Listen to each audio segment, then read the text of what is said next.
Hello and welcome back. In this video I'm going to show you guys how to tie up multicolored jigs to match some of our favorite Gulp patterns. There's another video on the channel on tying up simple or single colors. I'll put a link to that up into the cards, and to the rest of this jig making series there'll be a link to the whole playlist up there in the cards as well. This is going to help your jig stand apart from everything else the flounder and redfish have been seeing all summer. So hit that subscribe button down there and don't forget the bell icon so you don't miss any videos. Check this out. There's going to be links down in the description below this video to all the equipment that we use to tie these jigs up. We get most of our stuff from TheTactacam. It's a great resource and the prices have been fantastic. If you haven't seen our other videos on cleaning lead, pouring the jigs, and painting the multicolors, again, that's in the cards up there. You can check that out. But let's go ahead and tie up the first one. The first jig we're going to tie is the pink shine. This matches Gulp's pink shine pattern. We'll also have several tips and tricks along the way that will help you do this and save money on some of the equipment that you're going to need. There are some things that work better than others when you're tying big jigs like this. Alright, what I'm using is actually a rod wrap thread. This is the kind of thread you use for tying on line guides and things like that when you're rod building. This thread's a lot heavier than regular fly tying thread, and it really helps you build up a nice base and secure these hairs on a bigger jig better than just the thin, skinny fly tying thread. So definitely want to get you some of that rod wrapping thread. Just using a cheap AA vise, and we're going to start by just making a few wraps on this jig to secure it. Nothing fancy. Just going to move that tag in first backwards and forwards, then backwards again, and this gives us just a little bit of thread for the hair to grab onto. Precision scissors are a must. There we go. And that's all you got to do. Now we're actually ready to start adding some hair.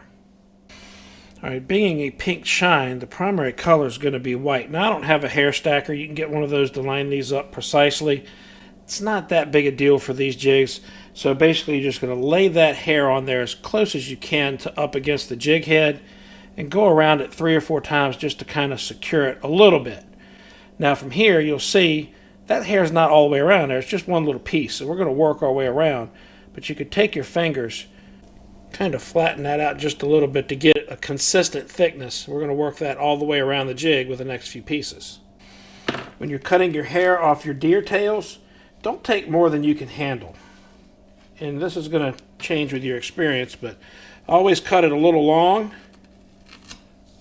like that. Got a nice little tuft of hair. It's pretty well aligned in the front there, as you can see. And then check it for length on your jig. So that's fairly close to the length we want, maybe just a little bit long, so we'll trim that a little bit. Yes, this makes a bit of a mess, but I'm in the garage, so it doesn't matter. That squares everything up. So what we'll do is lay that there, get some thread around it a little bit, and you see how that spins around that jig head some? That's good, we want that, because we're going to use that to even all this out.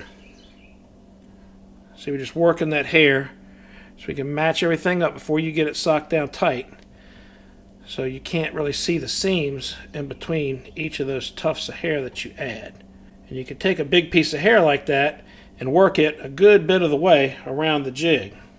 When you get it the way you like it, a couple more wraps will secure that piece.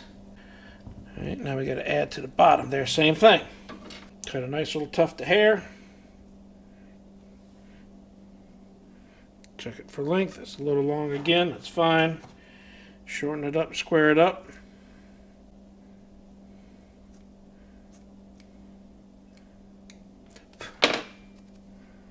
There we go.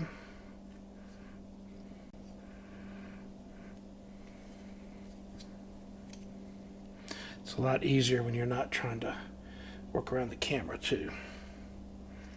I know, excuses, right?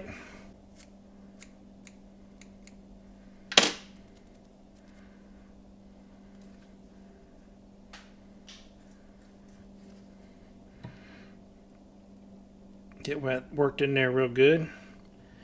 Yeah, we're just trying to close up those seams a little bit. And if you got a little seam in the middle, don't worry about it, because we're doing 2 colors. We're going to add some pink in there, which will help square all that up too. So that's pretty close. I'm going to get that secured. Now, if you end up with some hair that's up on your jig head a little bit, you can take your precision scissors and just kind of trim that up. No big deal.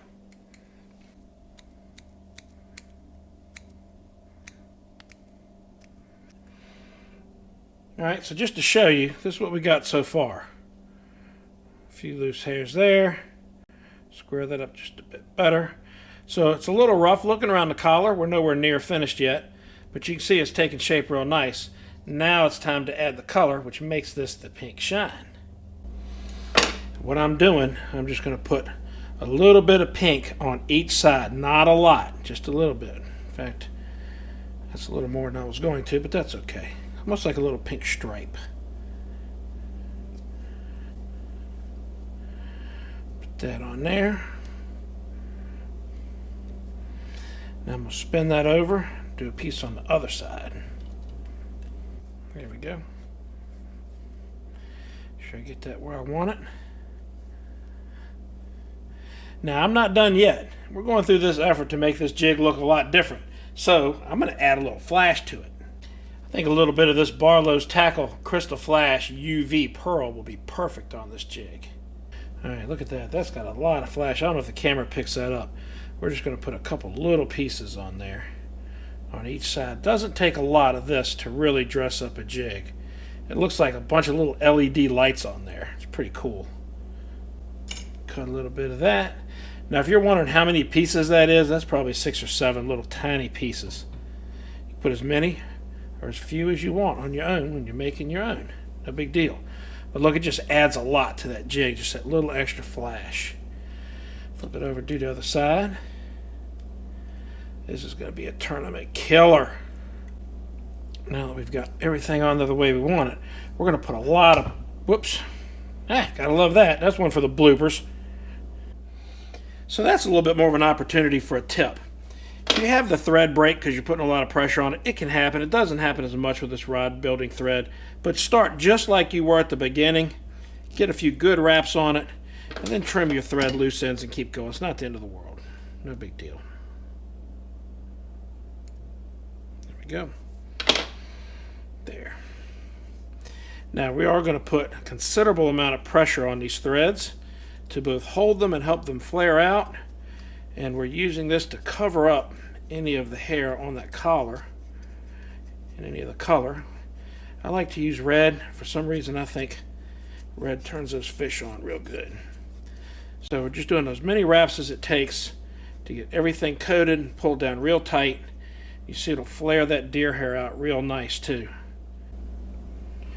There are videos on the whip finish galore on the internet, but basically what you're doing is wrapping that thread 5 times around itself like that. And I'm going to try to get a better angle on that here on the next one.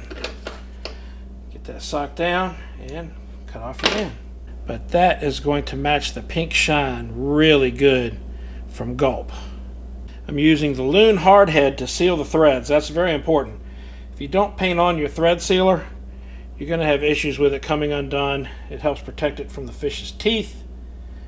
It generally makes a much better finished product. So there's the pink shine one all done. We'll hang that up to dry and do a fire tiger next. Now here's a tip for you. There is not enough thread on here to do the next jig, unfortunately. So we're going to change thread on the bobbin before we move forward.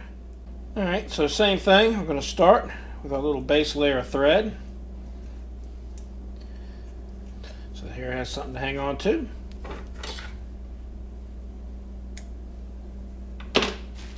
And for this one, our base color is going to be bright yellow. I always like to kind of brush off the bottom. Sometimes there's a lot of little thin hairs in there. And I put a big tuft on this. You guys, when you get used to it, you can do that too. And I'll spin most of that right around there to fill that jig up on almost half of it probably. It takes a little practice. That's almost half of that jig. I'll show you real quick. When you get used to it, a nice big tuft like that will go about halfway around. You might wonder why on these tails there's brown that's not dyed, because the brown won't take the dye. Only the white hair will take the dye. And spin that in to fill that up. The straighter you get this on your initial, the easier it's going to be to sock it all down and get it good and tight. And yes, you're going to have some hairs that you missed. Don't worry about it. Tying jigs, not building pianos. So I'm getting that good and secured. Now the fun part. How about a little orange in there? Now that's orange if I ever saw orange. Same thing. I'm just going to do a little bitty piece of this orange, just to put a little color on the sides of this jig. I want these special colors to go a long way. They'll last. You can get a lot of jigs out of this stuff if you just use the hair kind of sparingly on your accent color. Right on the side. There we go. The sock goes down a little bit.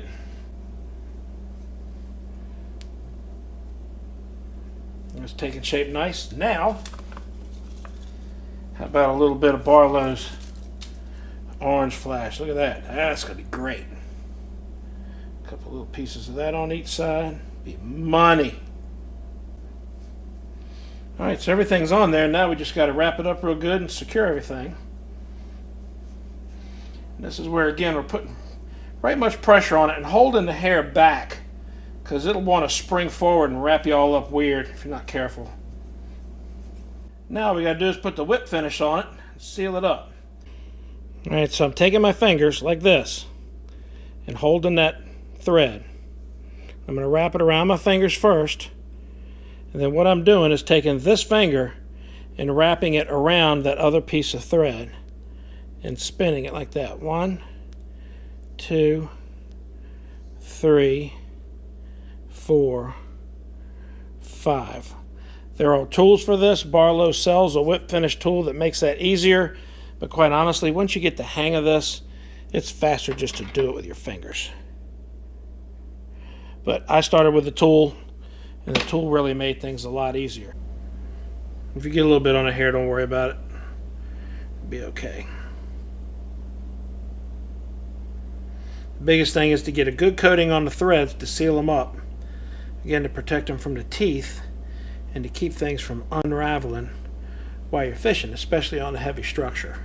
And there is our Fire Tiger Flounder Pounder Gobstopper jig.